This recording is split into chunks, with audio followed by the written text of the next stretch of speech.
Hey bien salut à tous, c'est Graven pour ce troisième épisode sur l'apprentissage du langage Python. Dans la seconde partie, nous avions vu comment créer des variables qui nous permettaient notamment de stocker temporairement des valeurs qui pouvaient par la suite changer, varier lors de l'exécution du programme. Aujourd'hui, je vous propose d'attaquer une toute nouvelle notion dans laquelle on va traiter de conditions.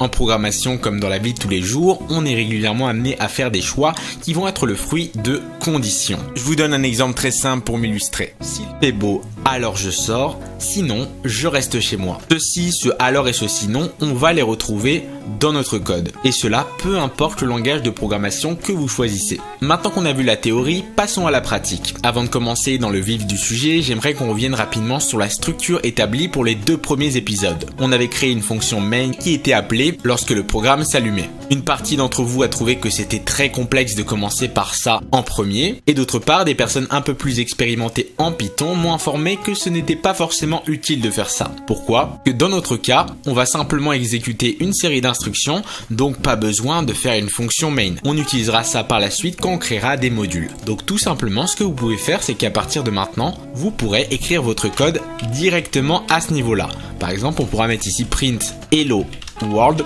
et si je lance le programme, on a toujours un résultat positif. Ça vous facilite encore plus la tâche de faire ça. Commençons tout de suite le développement.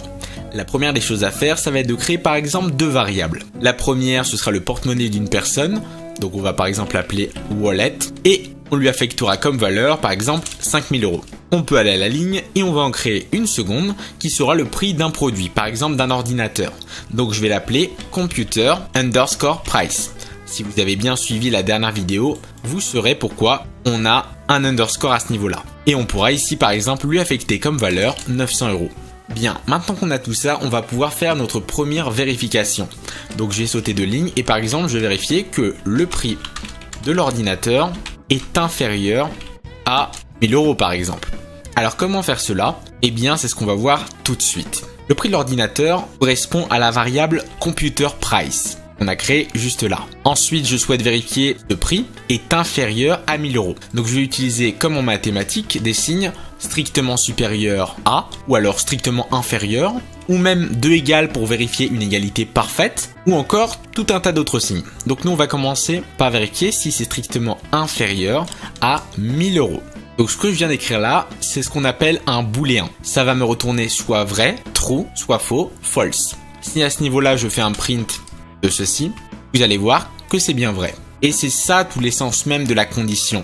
On pourra faire que si cette condition est vraie, on effectue des instructions.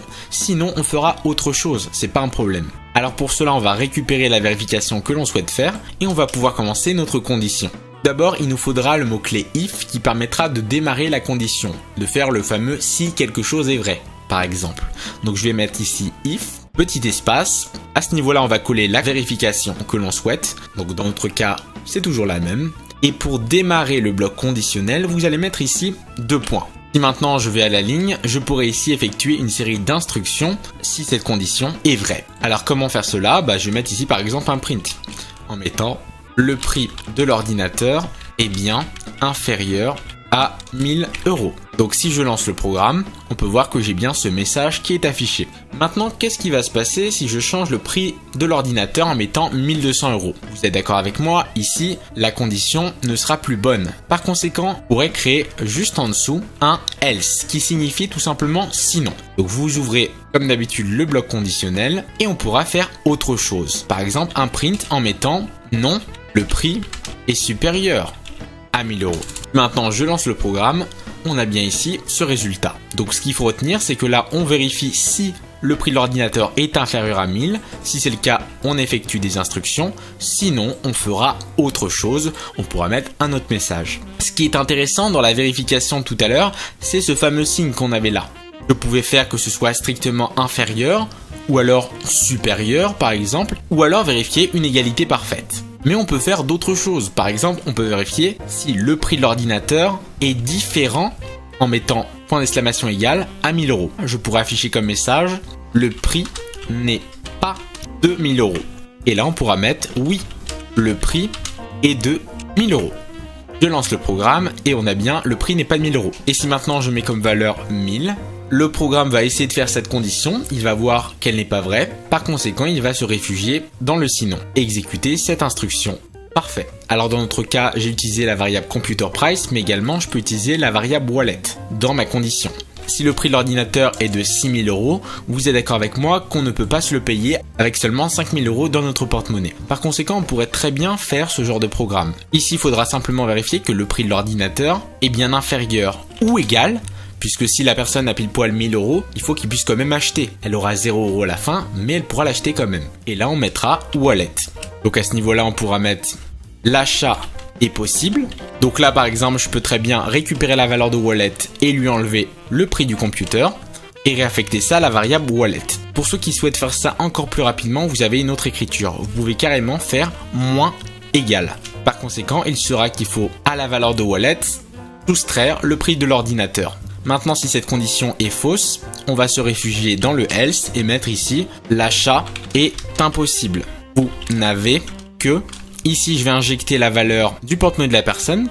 Alors, on pourrait très bien le faire en rajoutant ici plus wallet et en convertissant ça en chaîne de caractères pour que ça passe. Ou alors, il est également possible de mettre ici dans le texte carrément des accolades ouvertes puis fermées. On va pouvoir remplacer par la valeur que l'on souhaite. Donc, je vais rajouter ici un petit signe euro à la fin.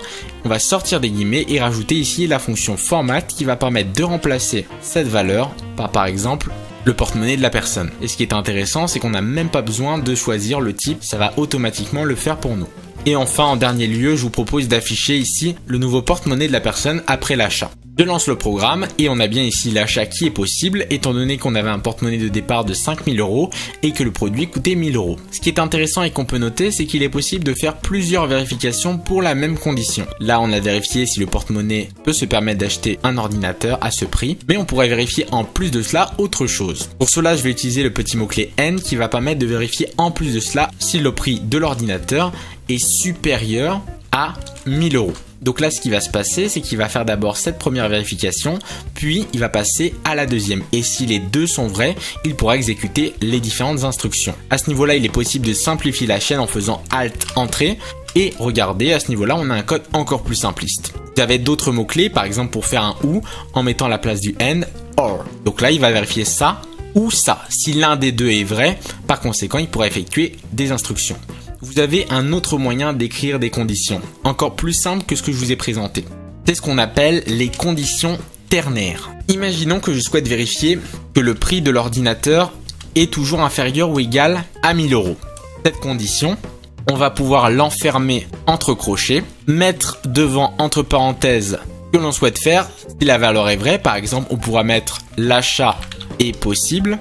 Ensuite, on va mettre ici une virgule et mettre autre chose si la condition est fausse. Par exemple, l'achat est impossible. Maintenant, je vais pouvoir mettre ça dans une variable qui va s'appeler texte et ce sera égal à tout ça. Donc, si je print ici le texte, ce qui va se passer, c'est que là, on va effectuer cette condition. Si elle est vraie, il va aller chercher le premier élément et l'affecter à cette variable texte. Sinon, il va donner la deuxième valeur. C'est ce qu'on appelle les conditions ternaires. On a ici 1, 2... et 3 éléments. Le résultat du si, le résultat du sinon et ici la condition. Donc, je lance le programme et là, l'achat est possible. Bien, maintenant qu'on contrôle un peu mieux cet univers, on va pouvoir commencer avec un deuxième exemple. Donc je vais supprimer ici ce code. Ce sera un système de vérification de mots de passe.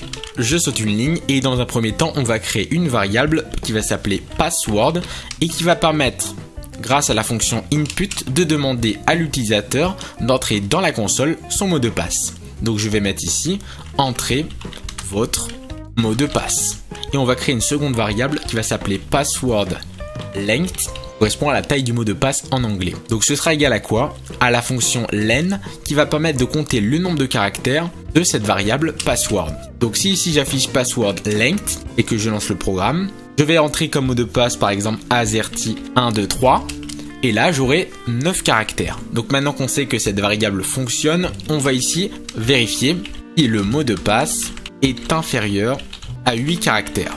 Pour cela, comme tout à l'heure, on va commencer notre condition avec le mot-clé if et la vérification à faire, c'est que password length est inférieur ou égal à 8 caractères. Je vais mettre 2 points pour rentrer dans le bloc conditionnel et on va mettre mot de passe au court, comme ceci. Sinon, je vais mettre le petit else, on va mettre mot de passe valide. Je lance le programme à nouveau. Entrez votre mot de passe, on va mettre à nouveau AZERTY 1, 2, 3. Là, il me met mot de passe valide puisqu'on a 9 caractères, donc c'est bien supérieur à 8. Et si maintenant je mets un mot de passe très simple, ABC, on a ici mot de passe trop court. Donc ça fonctionne parfaitement. Mais là, vous allez me dire, ok Graven, c'est bien beau tout ça, mais comment on peut faire une condition intermédiaire pour vérifier que si la première condition est pas bonne, au lieu d'aller directement dans le sinon, on en fait une autre. Donc pour cela, on va utiliser le else if, qui signifie sinon si. Donc si ma condition n'est pas bonne, alors ici on va faire else if. On va mettre ici ce qu'on veut vérifier. Donc nous, c'est que password length est supérieur à 8. Et en plus de cela, que password length est inférieur à 12. Il nous propose à ce niveau-là de simplifier cette chaîne. Donc je vais faire ici Alt Entrée. Et donc là, on va vérifier que la taille du mot de passe se situera entre 8 et 12 caractères. Attention, ici, c'est strictement supérieur à 12. Si vous voulez l'inclure, il faudra mettre ici un égal pour le prendre en compte. Et donc là, je saute une ligne. Je pourrais faire une instruction en mettant mot de passe moyen. Donc là, si la condition ici n'est pas bonne, on va passer à la deuxième. Si elle-même n'est pas bonne, dans ces cas-là, il va quand même aller dans le sinon. Donc là, je mets mot de passe parfait. Je lance le programme. On va mettre AZERTY 1, 2, 3. Donc là, mot de passe moyen, comme il se situe entre cet intervalle. Et si maintenant je mets un mot de passe relativement long, on a ici mot de passe parfait, car on a 26 caractères. Et voilà, vous avez désormais une idée globale de comment créer des conditions. Comme à chaque fin de vidéo, je vais vous donner un petit travaux pratique à faire pour la prochaine fois. Donc ça va être un système de place de cinéma. Vous allez d'abord devoir récolter l'âge de la personne qui achète les billets. Donc vous lui demandez en console quel est votre âge. Si la personne est mineure, alors elle devra payer 7 €. Si la personne est majeure, alors elle payera 12 €. Donc ça, c'est la version la plus simpliste. Maintenant, je vais vous demander en plus de lui demander, souhaitez-vous du popcorn? Donc là, seulement si elle répond oui, alors vous allez rajouter 5 € en plus dans le prix total à payer. Et à la fin, naturellement, vous allez afficher ce prix total à payer. Vous aurez bien sûr en description le corrigé du TP, ainsi qu'un petit quiz pour vous entraîner sur cette nouvelle notion. Donc voilà un petit peu ce que je voulais vous montrer aujourd'hui. En tout cas, j'espère que cette vidéo vous aura plu. La prochaine fois, on verra comment créer des listes. N'hésitez pas à vous abonner pour ne pas rater les prochains épisodes de cette série. En tout cas, c'était Graven. Ciao à tous et à la prochaine. Hey hey.